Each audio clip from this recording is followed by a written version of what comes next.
So in the 1840s, a guy discovered a peculiar thing, which was women that gave birth with male doctors died 5 times more than the women that gave birth with women midwives.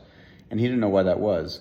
What he ultimately discovered was that the male doctors were working on cadavers before they would go up to the labor and delivery room, and they weren't washing their hands. And so he became obsessed that there were invisible particles that were harming women in the labor and delivery room.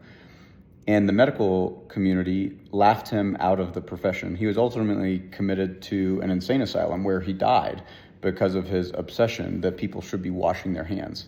And he was later vindicated, but it took 20 years for the medical community to adopt it. In the 1940s, there was a study that showed that tobacco and lung cancer were tightly linked. And the medical community ignored it largely for 15 years before it was adopted by the Surgeon General of the US.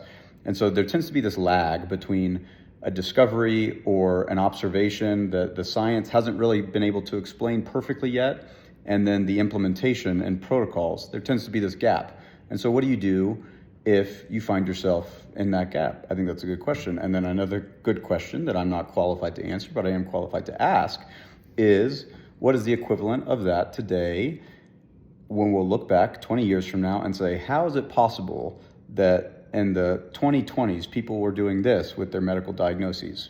I don't know.